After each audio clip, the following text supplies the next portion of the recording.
Love and Hip Hop, when you took it to the television screen at the same time, right? What was that experience like for you when you put your life on Front Street, but then it turned out to be one of the biggest audiences in television history?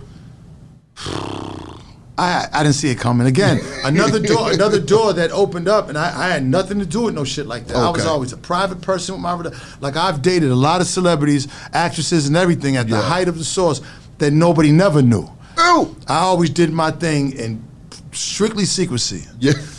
Yes, sir. You know what I'm saying? I feel you. It might come out in the book though. I don't blame it. I don't blame you. But yeah, like, you know, when that happened, me and Stevie had already had a relationship, Stevie and Jay.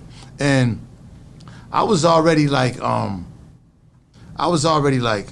in Miami, and he would come down there and stay with me. I had a huge recording studio, and Stevie J being one of the legendary producers. Yeah. Come down there, and we just, at that time, I had been through so much, and he'd been through so much with Bad Boy that we were kind of alike. You know what I'm saying? Like we were kind of like misfits of our whatever the Source, Bad Boy. These are the bad guys of it. That's what was the perception of some people of us. Yeah. But we got along real good, and we had a really great relationship. That when I said, look, man, I need to get away from Miami for a minute. I had already been down there for 7 years, and then, Miami's crazy, man. Like, you will burn yourself out in Miami. And that was like my second home, man. I said, man, I need to get away. Man, let's do some music. Let me come up there and just get away for a sec. And I packed my BMW up. I had my 750. And I say that because the very first episode, the very first scene of the very first episode of Love and Hip Hop Atlanta, as soon as the very first thing come out, you're going to see a 750. Yeah. That was my 750. Stevie and Mimi was in it. Yep. Crazy. So I came up here, and I just remember him and Mimi were really going through it at the time. And I didn't even know, because I knew Mimi, but I didn't know him and Mimi had a baby and everything. Like, all this shit, damn, nigga, you ain't tell me none of this shit, nigga. The fuck? We supposed to be brothers at this point. We had it some years. Yeah. I didn't know you had a fucking baby. Yeah. So he's like, yeah, man, he got the smile on his face. But I knew he was a wild boy anyway. Yeah. So I was happy for him. But what I knew of Love and Hip Hop was a thing of Jim and Chrissy, and it really was a woman's type of thing, like women and what they go through with men. Yeah. You know what I'm saying? But it was like a woman's show. And, I used to watch that, and I'd be like, man, I couldn't go through no shit like that, because, it was, all your business is being told right there. Come on. So I never thought that Stevie was going to be on. So Stevie was like, now I do remember he was like, yo, he called me. I was in my, he's like, yo, check this out, yo. I got the first, I got the next Nicki Minaj, but I got the Puerto Rican Nicki Minaj, yo. Ew. I'm saying to myself, nigga, this nigga's just smashing some big ass Puerto. I said, yeah, I see. He's like, no, serious, for real. Watch, you'll see. So I went out there, and the first time I met Jocelyn, she was, with Stevie, she was, I met.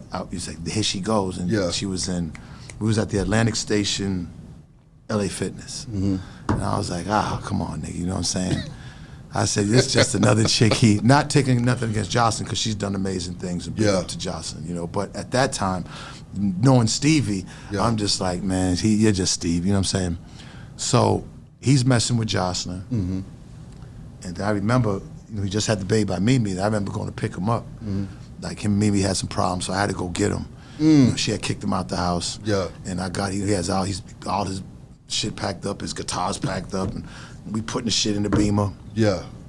The crazy thing about that trip, I went and got him the first time I probably went to, it was either Lawrenceville or Lithonia, some fucking far place. I've been to Atlanta a couple of times, but it was like 1 day, 2 day stops on the tour. Yeah. But I've never chilled in Atlanta, you know what I'm saying? So I just remember it was way the fuck out somewhere, and I went and got him, we packed this shit, because I had rented it. It wasn't even Airbnb. People just started renting out their places. It was no Airbnb. Yeah. It was about 8 years ago maybe. So I remember, I had already had a spot over by Ponce. I said, yo, you come stay with me, you know what I'm saying? And I had the home studio, so we was doing a lot of shit at the house. And then, he told me, he's like, yo, man, Mimi's doing this thing called Love and Hip Hop Atlanta.